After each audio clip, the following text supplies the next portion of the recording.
There's greatness in you, Ender. The world needs you. You see things in a way we can't. You alone can understand the enemy. Dun, dun, dun. Youngsters are recruited in Earth's war with a hostile race. It is the much anticipated film adaptation of the best-selling young adult novel, Ender's Game.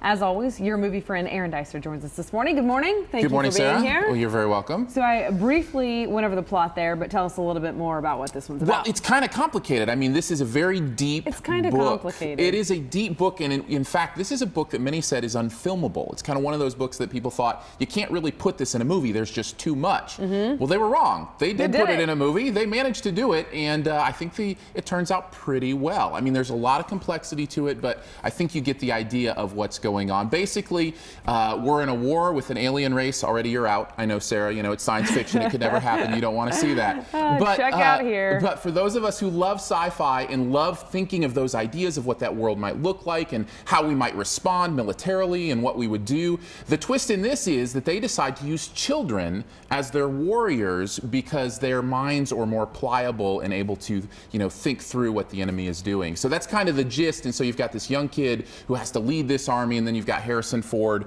who's kind of his recruiting officer. I do love Harrison Ford. Yeah, and he's good in this. Yeah. I've been disappointed with Harrison Ford in his last few movies. Seems a little bit over the top. Did you call him on the phone and tell him? Yes, I told him, Harrison, come on, man, you know? And he listened. So thankfully he listened to me, and this role is a little more understated, and I think he really plays it nicely. So I enjoyed his performance. Okay, so it's called Ender's Game. Is there an Ender's, or like a character who plays the Ender, the little boy? You're seeing, talking to Harrison Ford there, just there a little bit ago. Asa Butterfield is the kid's name who plays Ender, and you may remember him from Hugo. He played Hugo in that movie. I remember him from a movie called Son of Rambo, an independent film that I would encourage people might want to check out. But he's really, really good in this. I really enjoyed his performance. Okay, so a lot of little kids in the theater, or I mean in the movie. Yes. Is it okay if they're also in the theater You for know, this one? I think I would take my boys to this. I have 4 boys. They're, what, 9, 10, 12, and 14. I'd probably take my 10, 12, and 14.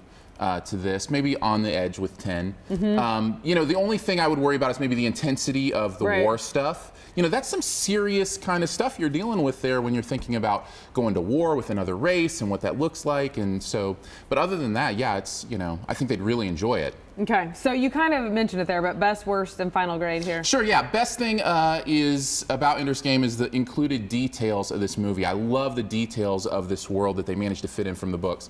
Worst thing is the missing detail. Because this is a book where there's lots there, you can kind of feel those gaps in the story. Overall, I really enjoyed it. I would say an A-. Very nice, A-. All right, movie number 2.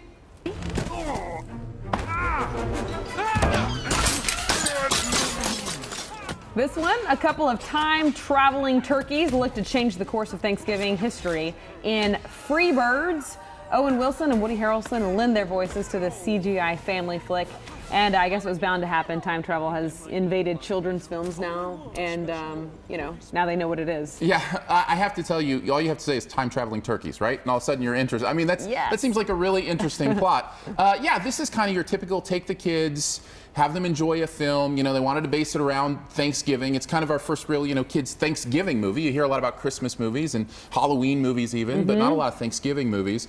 And so they do that, and this is one that I think the kids are really going to enjoy, but you will just get a little amusement out of. You're not going to love it, I don't think. Okay, and with time travel, you said the Ender's Game was complicated. Like, is that not complicated? Oh, no. They handle time travel in this very basically. In fact, for me as an adult, that's distracting to me because I look at all the paradoxes in time travel and go, that can't happen. Right. And a kid, they don't care. It's just fun. Right. So they don't worry about explaining anything, and for a kid, they're just gonna enjoy the birds, the talking turkeys. Right. Okay. So I love Amy Poehler, and she's great in this, and the voices are great in this. Woody Harrelson is really good in this. I really enjoyed these voices. I think that's one of the better parts of the movie. All right. So best thing, worst thing, and final grade. Sure. Best thing about this is I said kids table. Like you have a kids table at Thanksgiving. That's what this is for. It's for the kids. The adults aren't necessarily going to enjoy it. Worst thing is it fails history.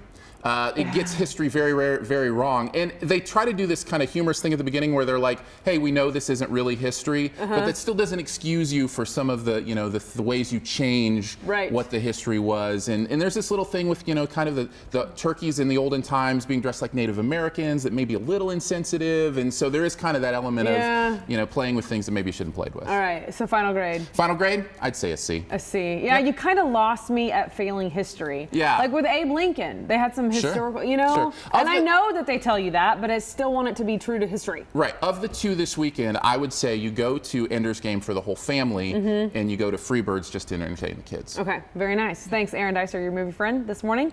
Well, next, when we come back, Jeremy Ray will put our finishing touches on a table setting for Thanksgiving. Don't go away.